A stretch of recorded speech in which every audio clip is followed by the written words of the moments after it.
रामराम मंडळी जे कांदे फोन बसून तर आज नाही काला मुद्दा असा जाऊ मी यायचे वारमा चक्कर माराले आहे का हाय बाई अशी कपाशी फुटेल हो विचारून नका तुम्ही बेकार कपाशी फुटेल दादा डायरेक्ट देऊन थोडा फार आपल्याला आता रेम करा बरं भाऊ देव बाप्पा अरे मला तर पाहिजे वाटण मामले बरं गातात अरे तर मी एक बातमी देखील झाली नव्हले तर सरकार आपला खात्यावर काहीतरी पैसा टाकेल म्हणे भाऊ हो 10,000 20,000 जे असेल ते मला मुख्यमंत्री साहेब एका सांगणे मुख्यमंत्री साहेब 10,000 20,000 मग फक्त आहे ना दोष आहे ना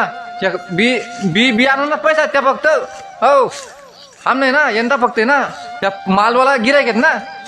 त्या मालवाला आहे पैसावाला त्याची दिवाळी आहे यंदा गरीब लोकांची दिवाळी नाही आहे दिवाळी तेच निपेशी आहे पण कसं आहे अशी मुस्की राही जसा एकदम थटारा असणार दिवाळी ना तो यंदा गरीब नाही आहे फक्त पैसावालाच नाही तर तुमचे एकच सांगणे जर पैसा देणं होती मुख्यमंत्री साहेब थोडासा बरा द्यायच्यात हो कारण की आमने बी थोडीफार दिवाळी आणि गरीब लोक आहेत याच बी देतात काही ना काही हो सवय दिवाळी होईल हो अरे का भाऊ भाई ना कपाशी आहे का मग पुरी फूट झाल्या म्हणतात दादा हां चला मग जे कांदे सोपणी म्हणतं